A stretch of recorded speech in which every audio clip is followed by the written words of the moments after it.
Dr. Dwight should be here soon. What can we do for you?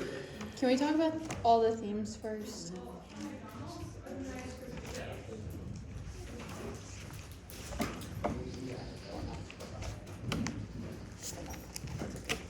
I would suggest that we start with the structure. Great idea.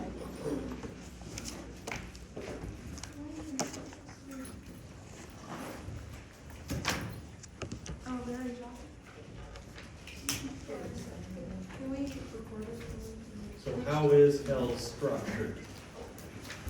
It is 10 circles. Okay, so it has 9 Oh, circles, 10. right? Yeah. Nice. And you can split those circles up into 2 parts, yes? There's upper hell, which includes which circles? Is it 1 through 5? Correct. And then lower hell, 6 through 9.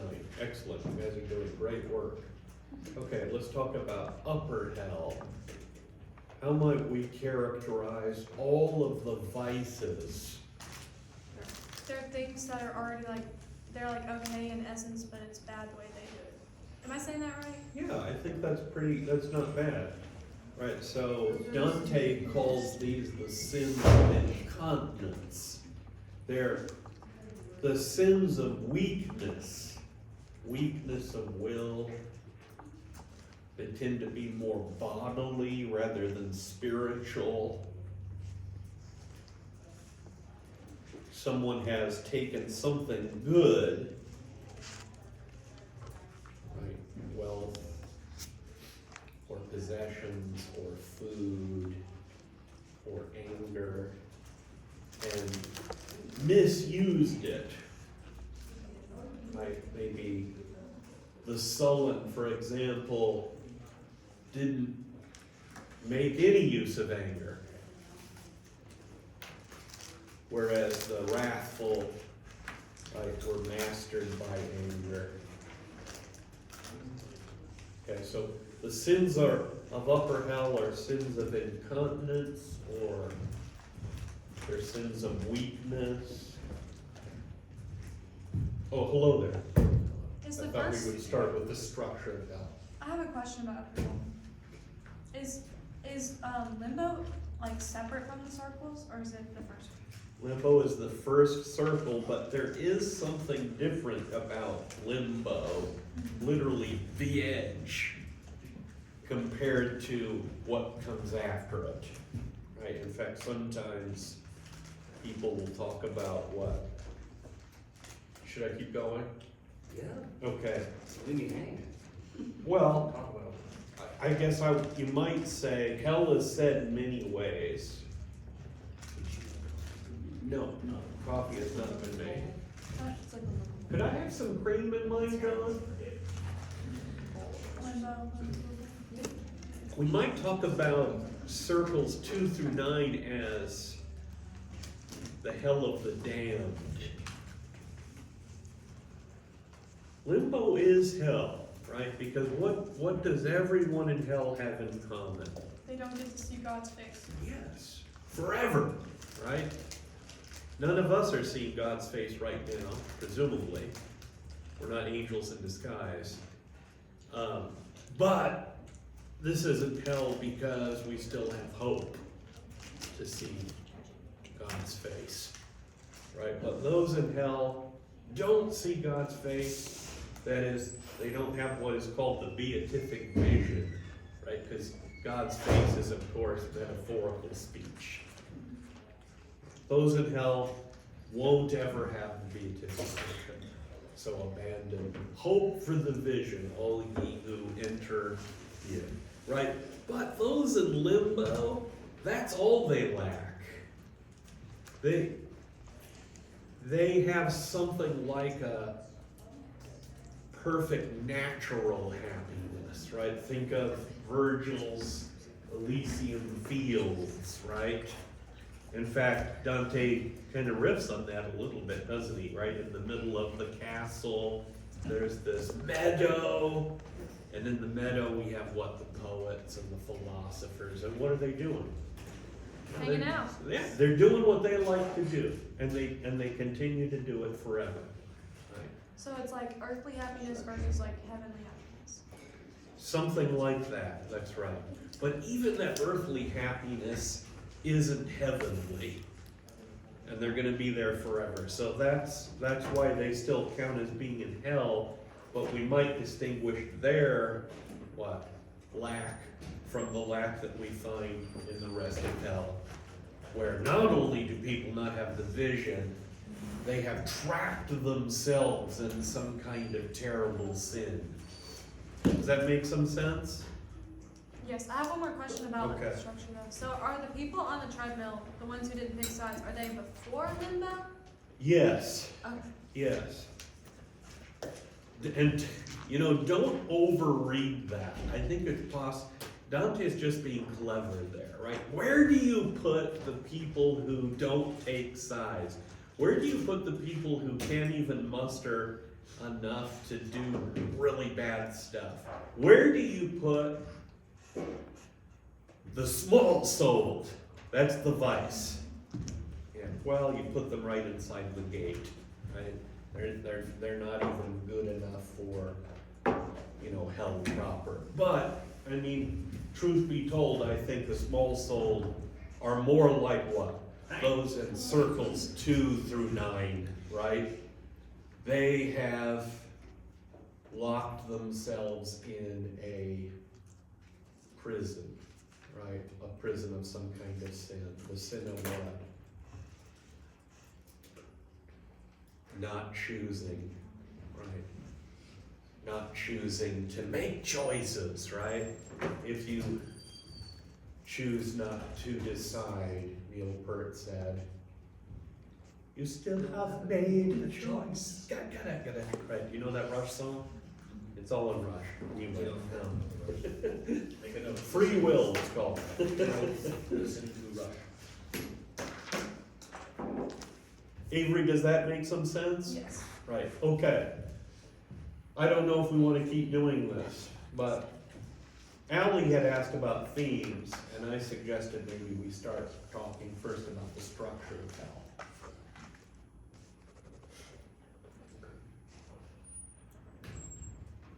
Does this How does that helpful? help with themes though? I'm not saying it does. Oh, okay, sorry. Although I think it probably does. We've already discussed some themes, haven't we?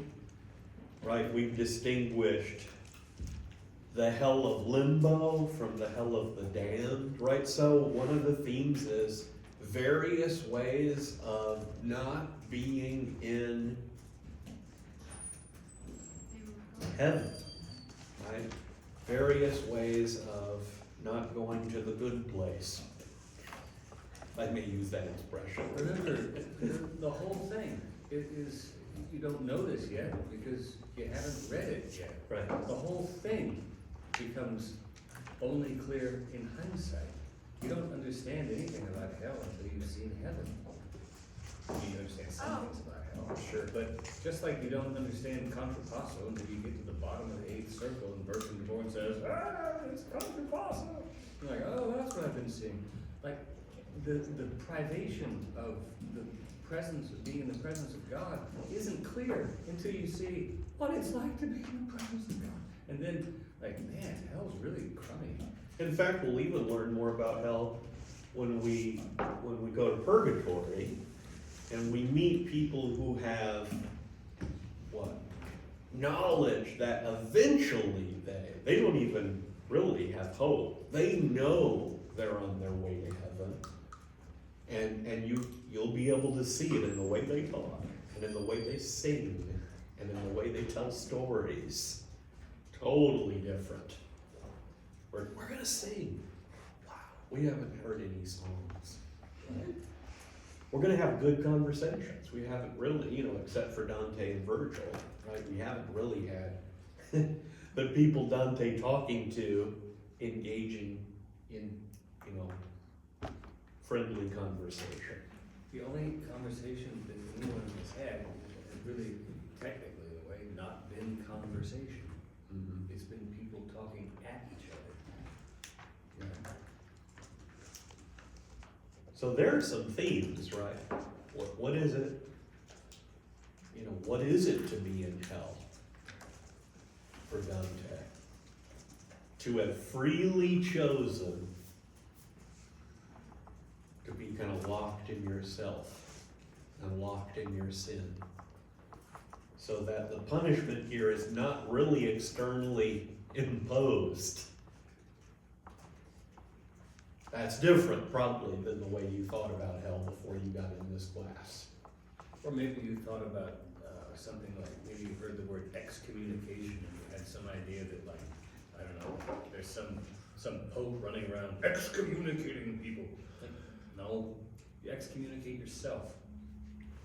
Period. That's what it means. Right? You've taken yourself out of the communion with others. You might have an official acknowledgement of that, right? But that's nothing more than the judge passing sentence on what you have done, right? That's different. It's like an official proclamation of the thing. But the same is true for every soul that you meet in hell. They're there because that's how they chose to live. And some have had this question, which is a good question. This will become more clear when we get into purgatory. But, I mean, we're going to meet people who struggle with every sin that we've met in hell, right? So it's not just being a sinner or struggling with sin wherein one puts oneself in hell. It's dying in that condition without having asked for help, right? Without repenting.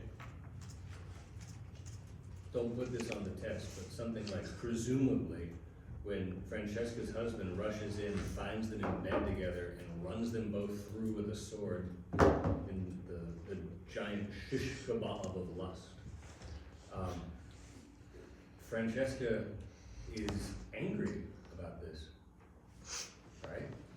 And she's like, yeah, well, he did worse to us, he's farther down than we are. Right? No, she's like genuinely pissed off that her husband's just killed her. She's not spending her last moments saying, oh, this might have been an error. Very sorry. Shouldn't have behaved this way. Right? Seriously. She's defensive. She's proud. She's angry. She's all those things which make perfect sense if you ask yourself what her last moments must have been like. And her you know, boyfriend is back there sobbing. Because why? He was embarrassed when he got one. Yeah. Sleeping with his brother's wife. He just got killed by his brother. He's really sorry. He knows he shouldn't have done it. He just feels bad. But it's not like he's spending his last moments saying, oh, Francesca, I love you. Right? No, he's not. He's not. They die separate and they die locked into their own particular states of mind. Does that make sense? Okay, well that's just like one quick example. He gives it to you first because it's a really accessible example. Really accessible. Why is it accessible? Because maybe not everybody's greedy. Maybe not everybody's gluttonous. Maybe not everybody's a murderer. Maybe not everybody, whatever. But everybody got some desires. Yeah. That's not weird or creepy, that's just human, right? Right, okay. Start with the stuff that you have access to, and then, by analogy, build it up to different particulars. Should we keep talking about the structure? Okay. So, second circle. We just talked about that, right? Second circle is the circle of the. Okay. What's their punishment again? Well, what is their punishment? What is the punishment of the They're probably in a lustful? cyclone. For aimless movement. Yeah. Oh, aimless movement, that's right. That was a Starling analogy. And then we don't realize until in hindsight that the movement, what the movement meant, right? Is that right? Like, since the center, they're motionless for the most part? No? Yeah, they're the first example. I mean, you read that. I mean, you can go back and try to remember what your reaction was, what your state of mind was when you were reading along and Dante was like, just as starlings. You're like, whatever, Dante, what's going on here? Whatever, oh, that's fine. But you're not sitting there saying, what is the relationship of motion to blah, blah, blah? You're not doing that at that point. You're just reading the story, rightly so. But it's cumulative in its effect, in his use of motion, right? And this is sort of aimless motion. It's motion without purpose. If you figure that the purpose of motion is to get to some place, yeah? Or to, I mean, if you're, I don't know, if you're some sort of element of a molecule or something, right? The purpose of your motion is to bond, or I don't know what, right? And that's clever, because Right. these folks, what? They used sex for the wrong reason, not for the purpose, right, for which it is given, which is what? Remember your Augustine. To have a family. Produce children. Yeah, and friendship, right? That's its purpose, Not pleasure, right? That's its accident. right? Go ahead, Ellen. So is it like it's a perversion of movement because lust is a perversion of the proper use of sex and love?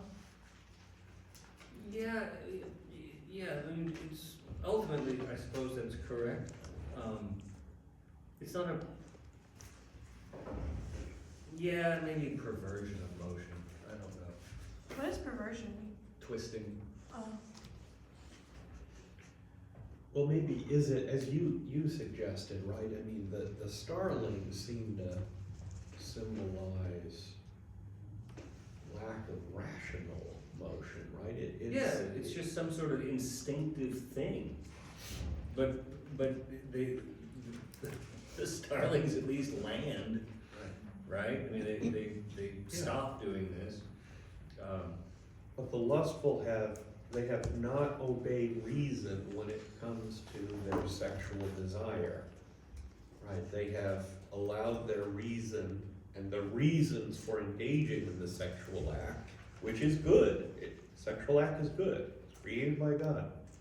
It has a purpose, though. It has purposes, especially bringing about persons and forming persons, right? Whether it's the little ones or the couple, right? That engages in this most intimate of acts. Reason has been set aside, right? Lack of rational purpose, just this, right? Starling motion seems. No, and seriously, the starling is made to fly, Right.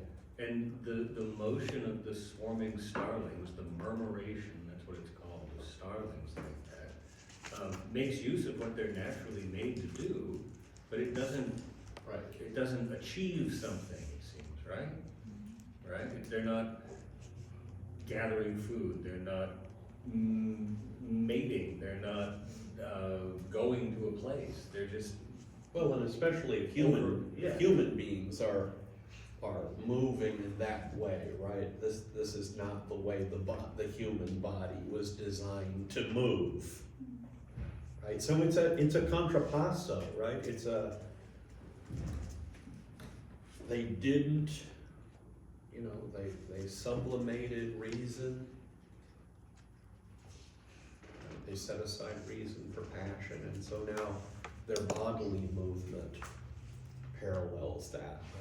And to talk about all of this in terms of like not listening to reason and getting into pleasure, that makes it sound quite cold and like Vulcan or something like this, right? The point is to keep in mind is that by using your reason to govern your actions, what you achieve is not emotionlessness, you achieve greater happiness. Much greater happiness. Virtuous chastity, right? Which sounds boring and dull, right? Yeah. But it turns out, That's because we live in a yeah. lustful age. Sure. No, but it is like that, it's like, it's a relationship with a person, right? What's happening?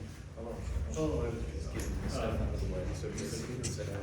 No, it's a relationship with one person, and it's very easy to think that a relationship with one person must, by definition, be much more boring than a relationship with 50,000 persons.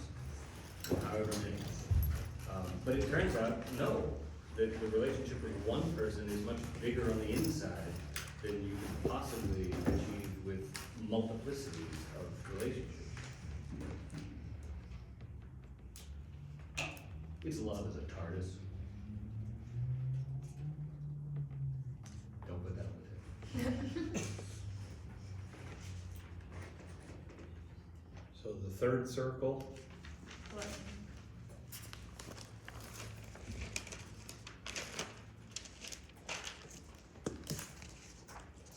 where gluttony is not eating too much, but thinking too much about food. So you could be a glutton and diet all the time. You could be just as gluttonous as someone who eats a lot.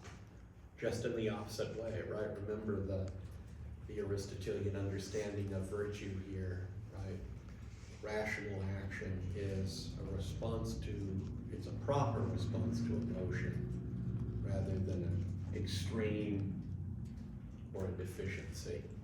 and they're standing in like grossness, correct?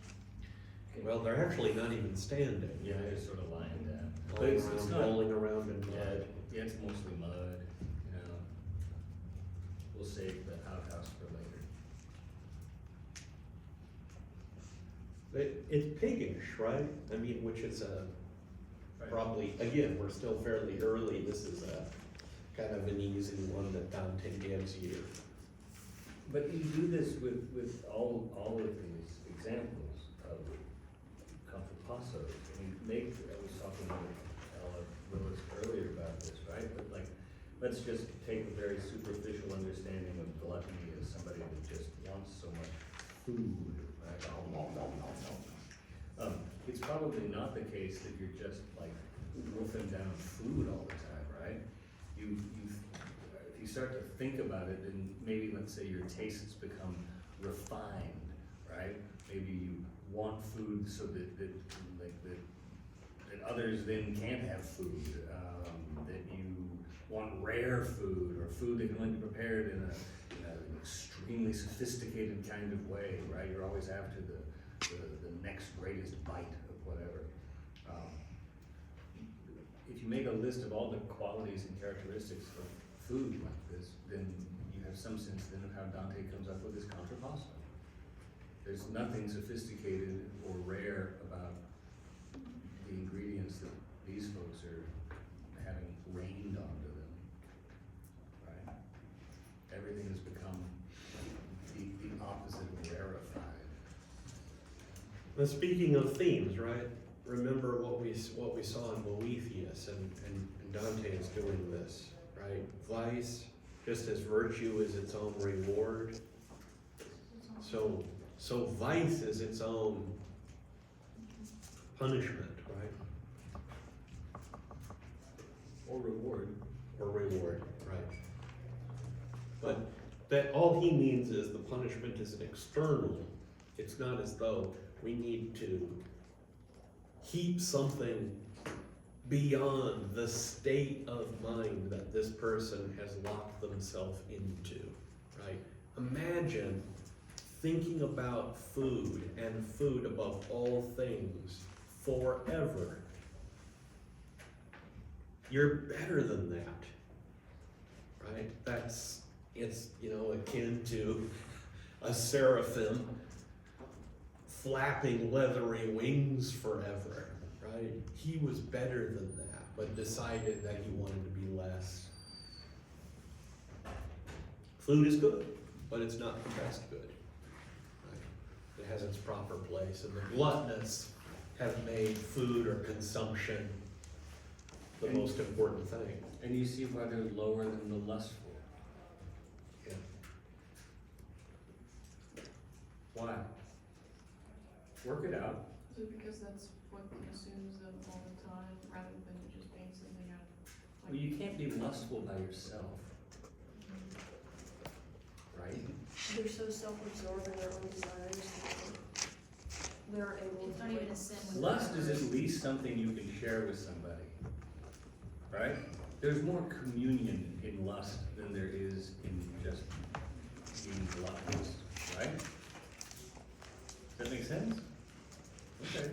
Isn't it interesting too? Did that surprise you, by the way, right? So if the sins are getting worse, right? If you had to guess what Dante the Christian might say about lust, would it be the least of the sins?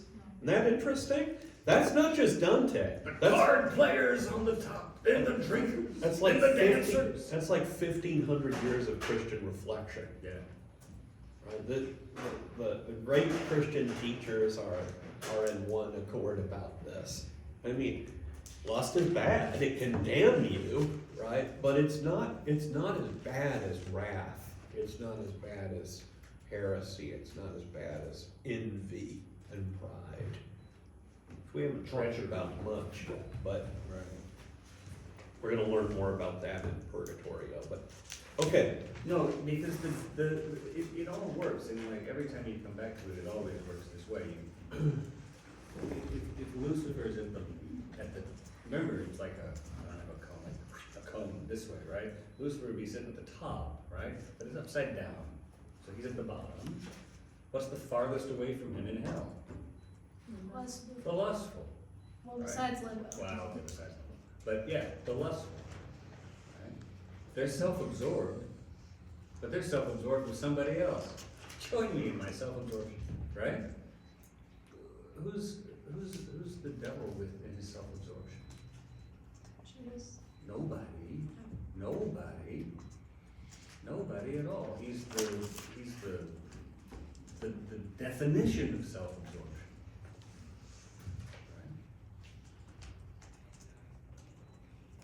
Is that the main thing that makes the gluttonous worse than the lustful, just because you can do it on your own instead of sharing it? Yeah, that's one reason that they're lower, sure. So lust is more of a crime of being absorbed with somebody else. Just the nature of it. I can't, if I'm gonna eat dinner, eat my lunch, eat my breakfast, you're not gonna eat my dinner, lunch, or breakfast. I get it all to myself, right? Right. Unless you share. Yeah, but then you're getting the food and I'm not getting the food. It's an individual We can both thing, get the food. right? If I'm greedy, I'm not greedy with your money. I'm greedy with my money. If I'm wasteful of my money, it's not wasteful of your money in that way, right? if you're wasteful of someone else's money, you're a thief. Yeah, no, exactly, that's different, that's really different. Okay? So, no, increasingly what you get is greater and greater isolation. The motion slows down until it's frozen, the proximity to others becomes greater and greater, or less and less, I'm sorry, proximity is less. I mean, the whole point of sin is an irrational decision to isolate yourself from love. I mean, that's what it is, to varying degrees.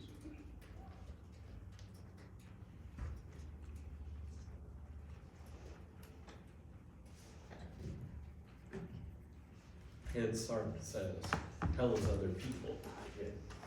But that's because the people in hell don't want to be with other people. He finds everybody, right? I mean, it's, yeah, I don't think Sartre was trying to make a theological point, but, should we keep going? Yes.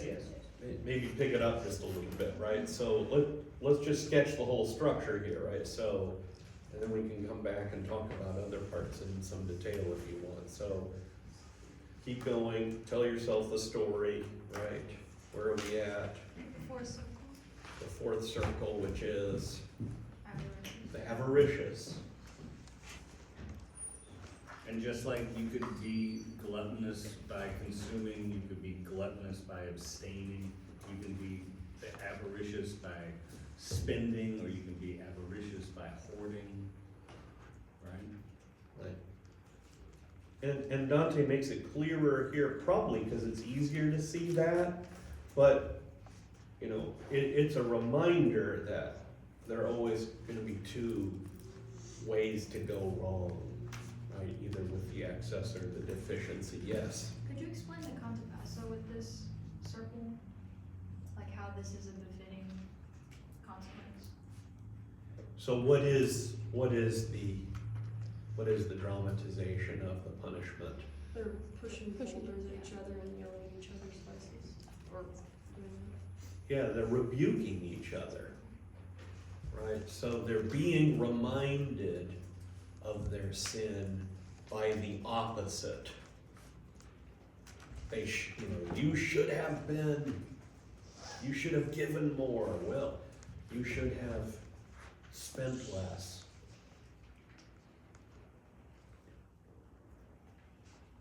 So I don't know, they're being reminded of their state of mind by those who had made the opposite Yeah. mistake. And they change places, right? Mhm. I mean, they're constant, I mean, like not, imagine thinking that nothing was more important than spending money. And having to occupy the mindset of someone who didn't think there's nothing more important than not spending money. And having to realize that each of those states of mind is equally, first they're remarkably similar, and then both of them is, fruitless. Nothing, there's no gain here, right? There's nothing gained by the spending, there's nothing gained by the hoarding. All they do is run into each other constantly, right? The futility of it is what, I mean, what is money for? To be spent and saved, Well, no, that's what you can do with it, but what's it for? to get you things you need. Yeah, okay, to, let's say, satisfy the basic needs that you have, sure. Food, clothing, shelter. What else might you do with your money after you've taken care of your food, clothing, and shelter? Enjoy it. Benefit others with it. Benefit others is a good thing to do first, right? Yeah, absolutely. And you might even begin with your loved ones, right? So you want more for your loved ones than simply that they're surviving. You want them to thrive, so you buy your beloved a rose. She doesn't need a rose, but you love the beloved, so you give her a gift, right? And that usually takes a little bit of money. A diamond ring, right, costs a little bit of money. Yeah. But then, then there are others, right? There are those outside the family who are going without. That's an old Christian idea. It's all over the Gospels. It's for some reason easy to miss, maybe because we live in such a capitalist society. But Jesus says, "Blessed are the poor."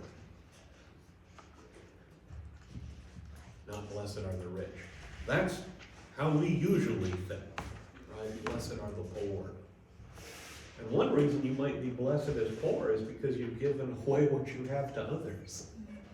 Without wasting it. No, Right? yeah, That's not the- wasting Right, it. because it requires judgment. Sure, It of course. requires judicious Right. decision-making about how you give stuff away. I think we said that, didn't we? That nice example of, like, going to pay your, it's not my example, but I mean, like, going to pay your electric bill and passing the homeless person and giving the money for your electric bill to the homeless person because that person just needs it so much more.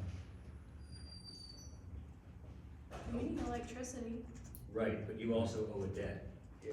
You already are in debt, and you must pay off your debt before you can, if you wanna do something else for the person, that's great, but your money is actually spoken for, right? Right, but I would add to that, we're actually indebted to the poor. Oh, yeah. That's what Dante thinks, Yeah. right? So that if we don't provide for the poor, we're actually stealing. Right.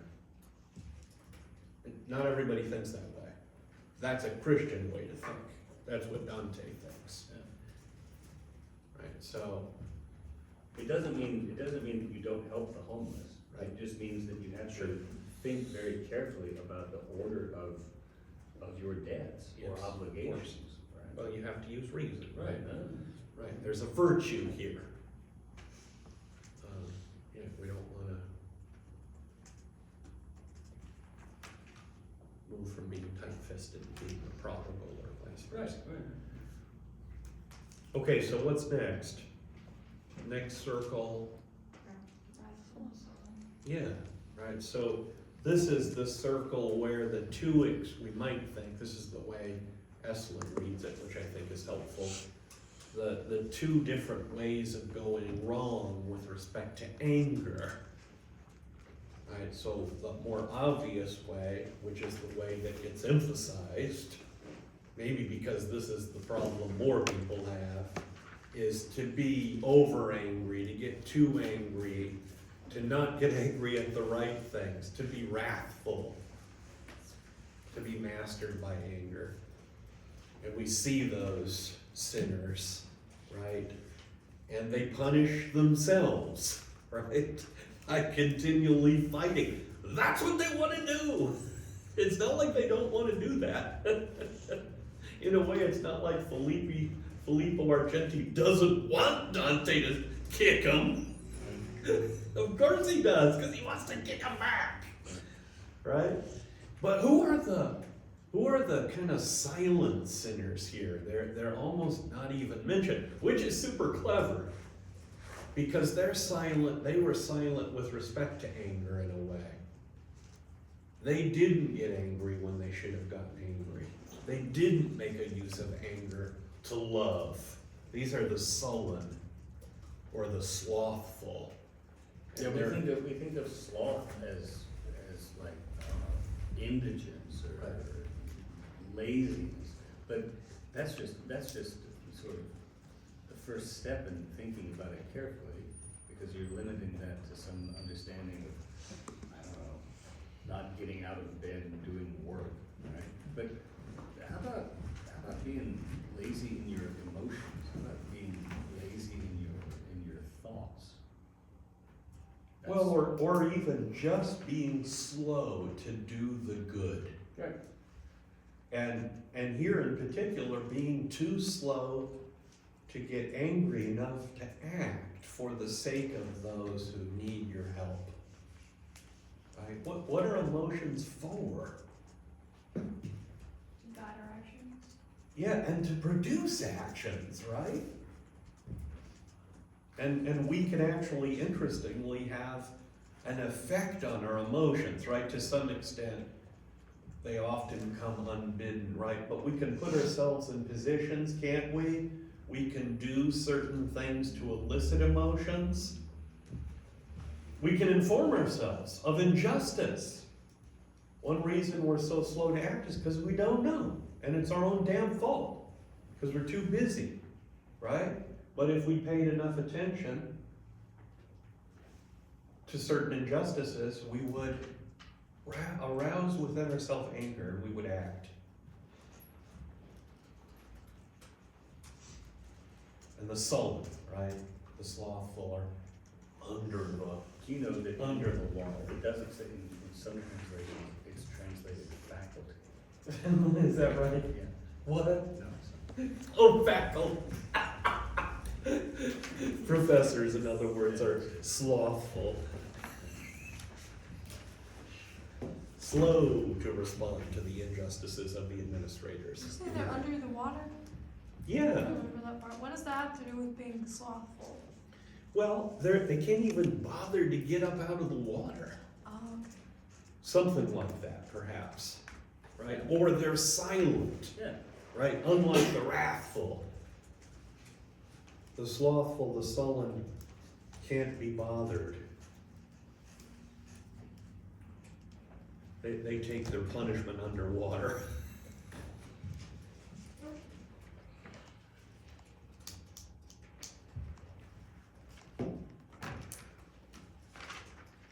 Okay, and so now we're being taken across the river Styx, yes, which is moving us from, did I get the river right?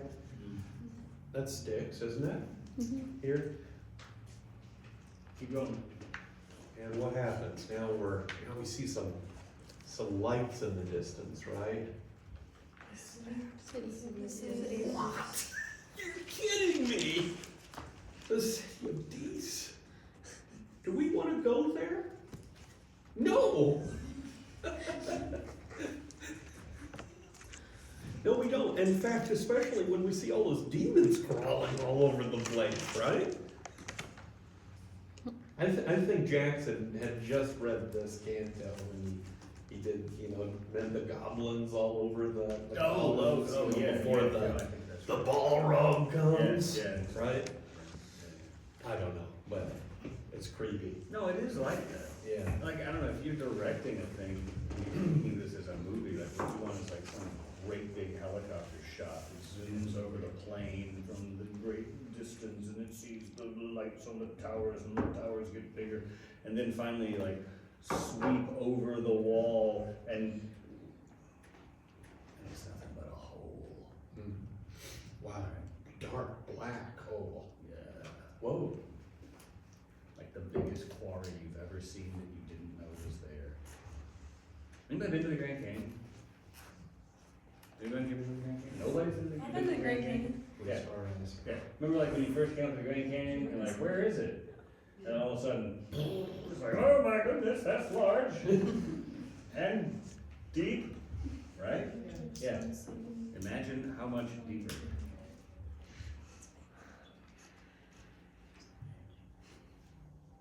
Okay, so circle 6, which is inside the gate, right? You might remind yourself, tell yourself the story of what had to happen to get into the city, right? For the first time, it looks like Virgil doesn't have yeah, I mean, and imagine how Dante would have felt, right? But this is the story he's telling about evil. We're talking about greater and greater evils now, right? And when we encounter these kinds of evils in ourselves, we might be tempted to what? Remember, he comes out of the poem to say, you know what I'm talking about here, right? Because when we find deeper evils in ourselves, we might be tempted to, what's that? Yeah, or despair, right? Oh no! Or how about to use I'm your done. reason to cover up your eyes? Yeah, right. That's Mm. Yeah. So this is the circle of the, Heretics. yeah, so if, maybe we could think of it this way, if those in limbo lacked faith, okay, They didn't, well, they lacked it because they didn't have the opportunity. yeah, Right. sure, but they don't have faith, they don't have divine faith, they don't have divine hope, right? They don't have it. So these folks have distorted faith, right? Misbelief, perverted. The heretic literally is someone who is raised a Christian and says at some point, I'm just gonna take that, and that, but I'm leaving that, right? Heresy comes from the Latin expression to choose, right? I want that, but I don't want that. That's a heretic. The teachings of of a religion, any serious substantive religion, are not available a la carte, right? Well, I mean, you've heard about this. Like, if you're from a Christian background, you've heard something like the wedding feast of the Lamb, right? The heavenly banquet, something like this, right? Yeah, that kind of language. Right. It's not like the heavenly a la carte menu, where you get to have some of that and some of this. No, it's one whole thing, right? It's part and parcel. It's all delicious. There's no broccoli, or if it is broccoli, it's really well cooked and delicious broccoli, or whatever it is you don't like, right? But yeah, you don't get to sample. Madeline has a question over there. Oh, sorry. So the heretics that have distorted and perverted their own faith are different than the people that have distorted and perverted the faith of others, correct? Who's the second group? I guess the traitors, but Mm. I just thought that those were talked about at two separate places. But No, we do no, have, yeah, oh, sorry. go ahead, No, no. I'm sorry. I was gonna say, let's hold off on traders at this point, Yeah. right? Souls in limbo haven't perverted any beliefs. They haven't had beliefs to pervert, Right. right? That's all. The heretics have got the truth available to them, and they chose to deny parts of it. Right, but those people are different than people that, like, Do you mean the sowers of discord? yeah, The those guys. schismatics. The schismatics, yeah, that's Yeah. different, right? Farinata was, let's say, happy to be an Epicurean, but he didn't force his Epicureanism on people. He didn't start a school of Epicureanism. Right? He signed on, but he didn't create it. But I think, Madeline, you're right, Makes sense. oftentimes a heretic becomes a schismatic or vice versa. These sins sometimes go together, right? Well, I think Dante's pretty, they do go together, but I mean, Dante's pretty careful, but in the ring with the schismatics, those are folks who largely, created the schisms. Like, they're the ones that gain followers, not who are the followers. Okay, so Right? the heretics are the ones that just did it for themselves. And the schismatics are the ones that did it and then took a bunch of other. Started whole movements, yeah. Gotcha. Farinata is interesting as an example. He's one of the primary examples we get. And his heresy is a heresy against reason. Yeah. It's not even a religious heresy. Right. Because, so in the tradition out of which Dante comes, one of the things we can know by reason, we don't have to believe this by faith, is that we have an immortal soul. And Farinata, who should have known better, or did know better, somehow tried to convince himself that, Apparently did. right, that he was not going to live forever.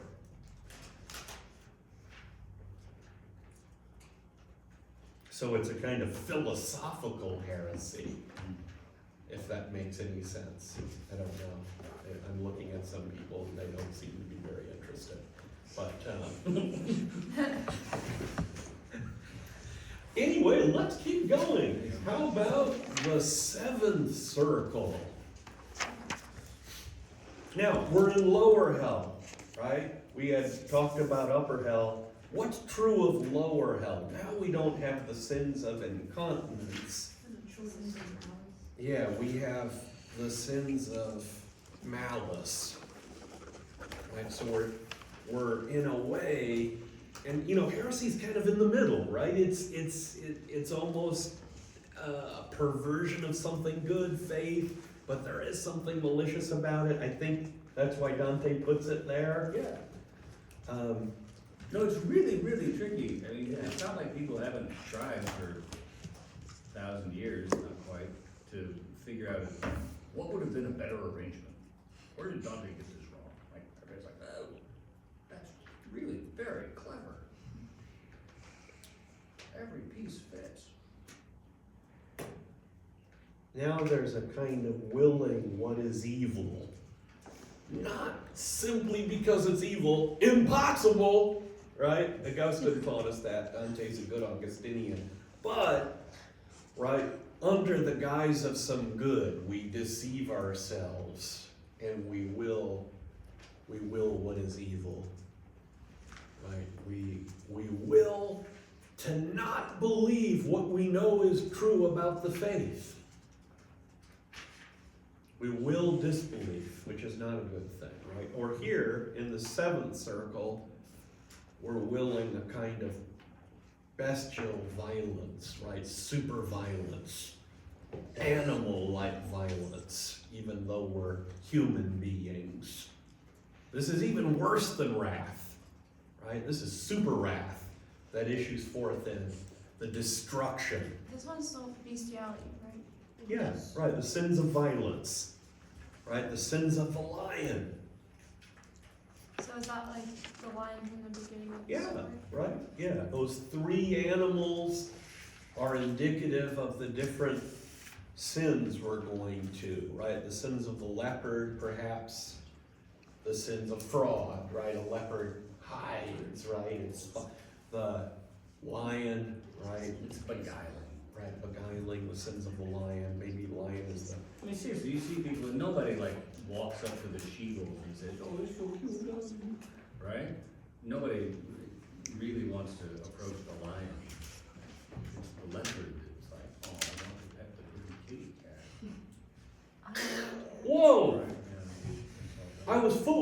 That's right. Gee whiz. I that, Okay. That happens with my cat sometimes too. See, All, cats, you know, once in a cats. while, cat nights, and then all of a sudden, right. Do that again. okay, now we're gonna get more complicated, right? The circle of the violent, the seventh circle, has rounds. Right? 3 rounds, yes? What are the 3 rounds, Ally? Your neighbor, yourself, and God. Right. Oh, and this is the one with the fire. Yes. They're either standing up. Well, No, that's just the we're- one with no, God. That's right, that's just, yeah, sins against, violence against God. Was that the word, neighbor, yourself, God? Yeah, tell yourself the story, right? Remember, what do we meet first? First we meet the murderers. Right? Whether those who murder just some or some Oh, who and then we go murder. to the trees. Yeah, and that's the second round where we have self-murder, right? Remember, not killing yourself. It's not that simple. It's self-murder. Not everyone who kills themselves murders themselves. Anyway, we're supposed to say that. Well, it's true. It's true. But we know we have to be careful when we talk about suicide. Why did you look up Ally Land? Because that made me confused. Oh, it did? Yeah, now I get it. Which part? Dr. Just because you kill yourself doesn't mean you're a suicide? No, not that Oh. part. You said, wait. I don't know how you worded it now. Did I do it or did Glass do it? No, you did. Oh, I did. Okay. I am getting tired. You said not everyone who murders themselves kills It's a themselves. suicide. Yeah. Yeah, or not everyone who kills themselves is a Well, yeah. suicide. That's what I meant to say. Okay. Right? Okay. And I'm asking you to hearken back to our thought about that, right? We thought about that early on together, right? When we looked at suicide, or Socrates, right? And Socrates does seem to kill himself, but traditionally he's not thought to be a suicide. And that's not just because we want to think nice things about him. He doesn't, the conditions of his death don't seem to meet the same kinds of circumstances and necessaries of what constitutes suicide. Mhm. He doesn't play God with his own life. He doesn't decide that he should die, right? Who decides that he should die? And he's obeying the proper authorities, in fact, the city of Athens. Anyway, That's that's, something like a self-martyr. Yeah. Something like that, which is weird, but still. okay, and what, the third round is itself complicated, That's right? 3 times. It's got 3 parts, right? There are those who are violent against God himself. Those are the blasphemers. They take their punishment lying down, because this is the worst kind of hatred of God, right? Or violence against God. Yes? Wait, so why would the Question? worst one go first? Well, they're all together. They're just doing different things. That Okay, seems okay. right, yeah. Okay. Why would Dante do that? Maybe because it's easier, right? So he starts with the easiest case first, right? If we're talking about the violent against God, let's meet someone who's saying, "To hell with you, Zeus. Okay. Give me another lightning bolt." Right.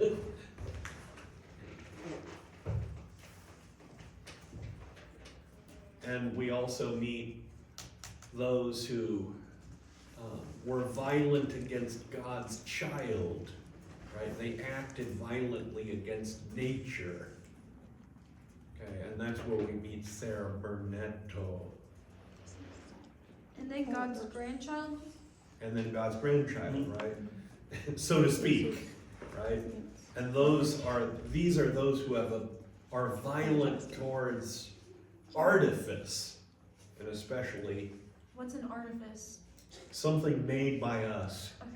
So those are I can't pronounce it, The the usurers. usurers, and the Right, other ones are the good for you. sodomites? Yeah, yeah, Okay. correct. Right.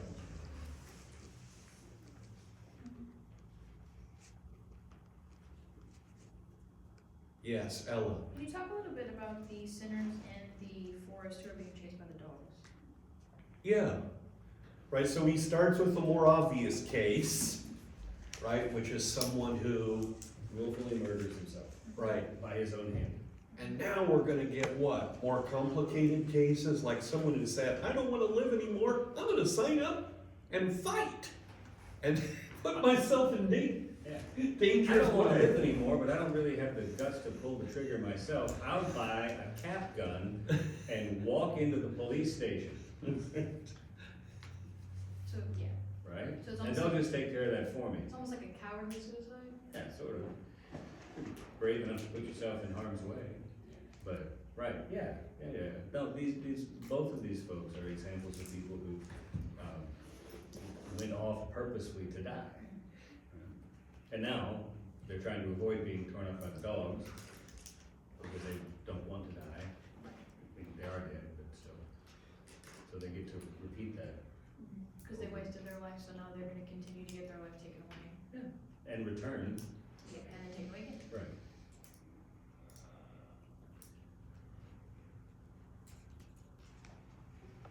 And we gotta go down, This is the one with all the pockets. we gotta go down, right? Imagine too that you don't like roller coasters, okay? So imagine you're like Dr. Brown. I don't like roller coasters. Whoa. I, on the other hand, would be happy to jump on, except for the tail. The tail makes Yeah, me right, worse. that's right. Really nervous. Yeah. See, I'd be more afraid of the going down. Yeah, no, that part's all right. But why? Why are we going way down?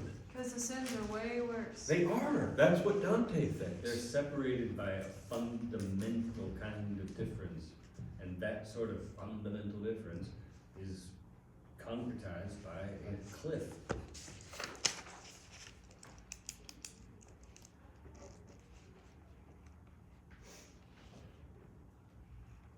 I mean, it's really kind of nice, isn't it? Like, the only part of Garion that emerges into the seventh circle is the part that makes him look human. It's deceptive.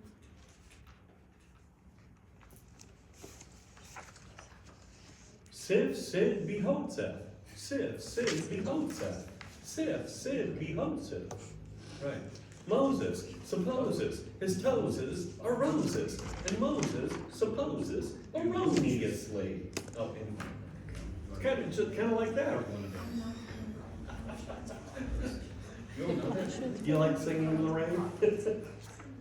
You guys know Singing in the Rain? Who's seen Singing in the Rain in here? It explains them. Princess Leia's mother. You haven't lived yet. You haven't seen Singing I in the know. Rain? That's Josie what I'm has. like, yes. Oh my No. gosh. All right, we need With movie week. Movie week, yeah. In the spring when we get back, wouldn't that be Yeah, we nice? could do that. Movie week or something, right? Yeah, like they have enough time for Have you that. really not seen Singing in the Rain? Put it in your queue. Okay. There will be That's a big one. lots of good singing and dancing. I love you, I love you, I love you. Sif, Sid, Behotzeth, right? So we have 10 evil pouches. Do they get worse as they go down? Or, Pouches. Yes. okay, that's what I thought. It's always worse. Acceptance. Except there, I think we're They're not not- going it's down. I just think one. that's the, They're like probably beside each well, other. yeah, Ellie Yeah. was suggesting that in the sins of violence, they're not Yeah. getting worse. As far as presentation, the order of presentation. Are they? I think they are. Okay. I think so. I don't know.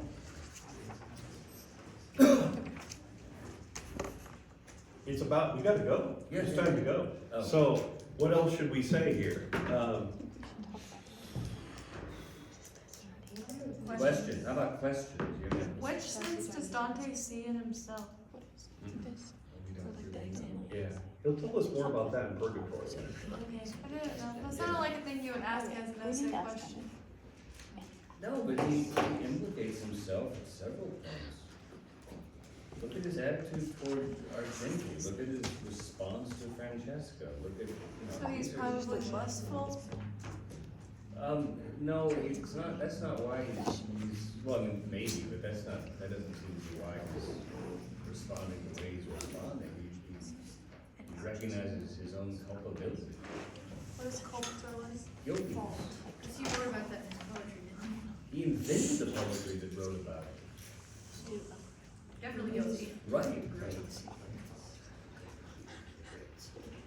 The comedy is his penance in a way. I don't know, it would be like Thomas Edison realizing the light bulb was a dangerous thing, right? Or something like that. I do have to go. Okay. What about you? I bet you have to go too. At some point. I've been studying this thing, doesn't that look like a third-class guild navigator's ship? Yes, it does. Like it's just holding space from Hicks, Right? See, that's what I was. I don't No, know. but there, many machines on it. All right, anything else? Yeah, oh,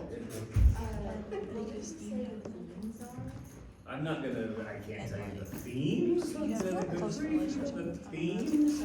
What are the themes? Josie, I'll give you the theme. Are the themes whatever we want the themes to be? Yeah, if you can explain the theme, then it's a theme. Yes. I mean, every story has a point to it, right? Okay. What's his point? What's the purpose of telling the story? And entertainment's a good answer. Instruction's a good answer. Right? Alright, so what's entertaining about this? And what's instructive? And then how does he do that? How does he present the lessons? How does he get you interested? Those are the ways to come at that. Was that like a secret question, Oh, or I'm was that just- just Harris I'm just- doing your twisty? I do have a question though. Okay. Where do you go, like, if you do multiple of these sins? Like, Where do you does just Dio like hop go? back and forth? Where does no. Whatever you die no, doing? No, Minus just wraps his tail around it one time, however many times it is, and that's where you're going. Why? Like the one you do most, or the one you die doing? Most is tricky, but sure. I mean, it's not like we're not tallying up times you stole against times you were lustful or something like this, right? Right? You know about this. Like put this in the context of your own minds, right? Occasionally you have a mean thought, right? Like maybe everybody can identify with that. Maybe you caught yourself really, actually realizing that you really just wished ill on somebody. They really made you mad, right? Whatever it was, right? Like just something totally, let's say you're a really nice person and you're, you know, as nice as you can be, and you're driving down the road and some idiot walks out in the street and you actually think for a second, well, I hope you get run down. Well, that's not a very nice thing to think, is it? And it's really not, right? You probably didn't mean it, right? It was a slip of the mind, whatever, right? Somebody actually might spend a lot of time thinking about how somebody ought to die, though. Right? I mean, really. And I don't mean like in the service of solving crime, right? I mean in the service of committing it. The one person lives a life that is genuinely defined by malevolent thought. Yeah? The other person had a split second of a malevolent thought. And maybe even said, oh, I shouldn't think that. Oh, shame on me for thinking that. Gee whiz, I should be more careful with my thinking, right? Does that make sense? So the place all the souls wind up in the place where they are, they get to spend eternity in the state of mind that they most were determined by. This is why Dante is a good poet, because he doesn't do the obvious things. And the things that he does that are not the obvious things are always very thoughtful things. You meet Dido in the circle of the lustful. Dido's a suicide. She ought to be a tree. but she's not. Right? Because her suicide for Dante, who's a good reader of Virgil, is comprehensible within the longing that she was consumed by for Aeneas. Right? Yeah. Does that make sense? Okay. Can we talk about the ninth circle Sure. and like the four, I don't know, four Four kinds divisions? of treacheries? Yeah. Yeah. What would you like to talk about? Well, okay, one of my questions is why is family less bad Then what? than being treacherous against guests? Well, because you only got so much family. But what if it was only one family and one guest? You have to trust more for guests, I don't know. To be maybe. treacherous Yes, against them? To be, yeah, there's something about that, right? I mean, to be treacherous against guests is to prey on another individual's particular dependency upon you. And they're not just dependent upon you, they're dependent upon you within a code of social conduct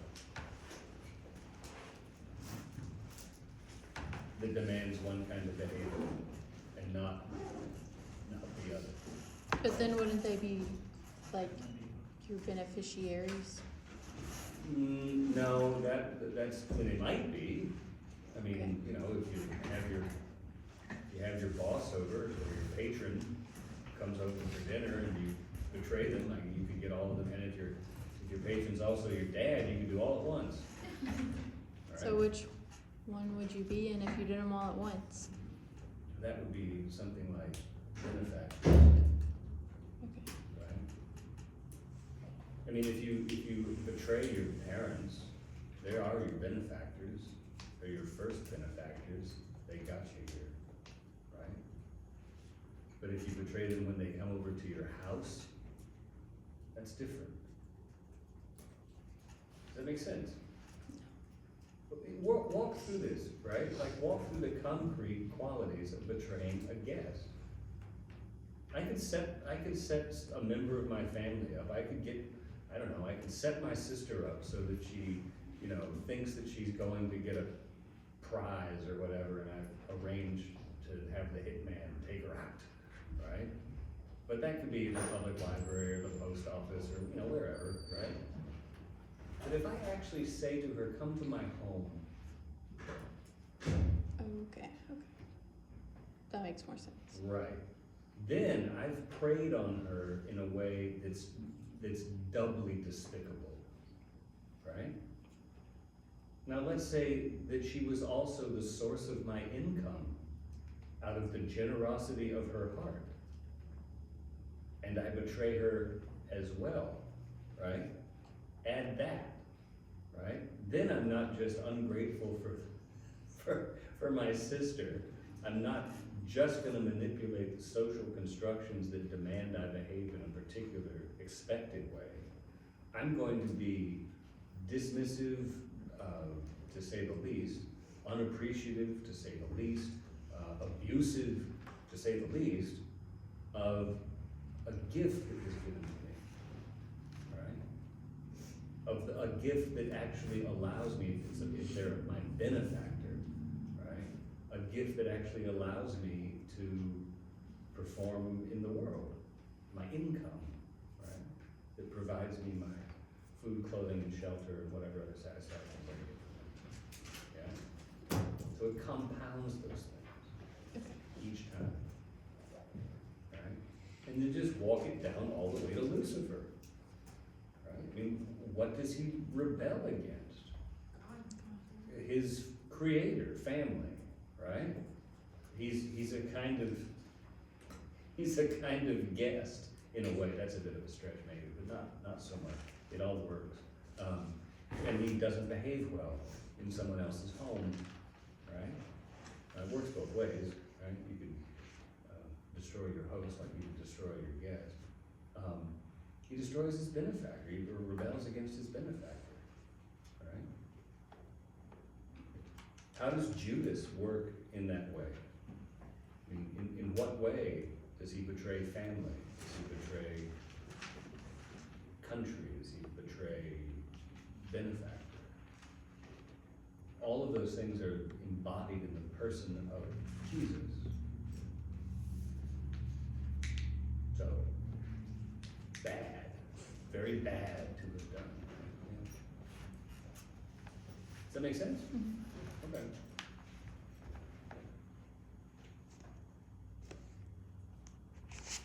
And in the way they're concentric, right, it all works. So the one that's most inside, you know, is contained within the others, right? You could betray your family without betraying your guest. You could betray a guest without betraying your benefactor. But if you betray your benefactors in some way, right, you're doing it all. Dante's wicked smile. But again, he doesn't invent this stuff. He just invents a way to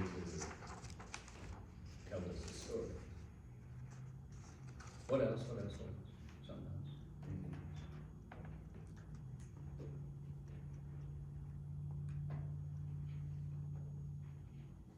else? Nice hat. And another, sorry, nice hat too. His head looked over there. It's a good hat. Why are the giants in the, part of the traders that, betrayed their kin? Well, because they fought against their parents. Right?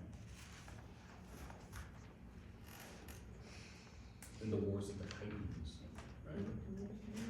The gods, the older gods.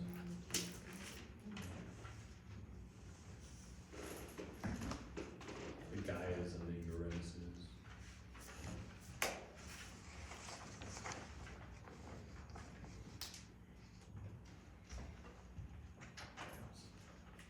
How many Pathogenies are there? 47.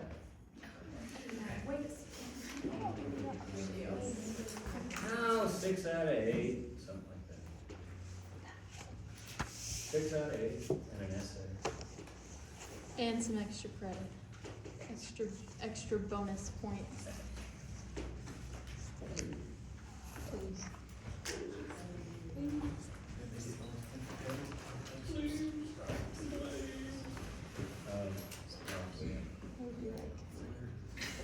Anything else?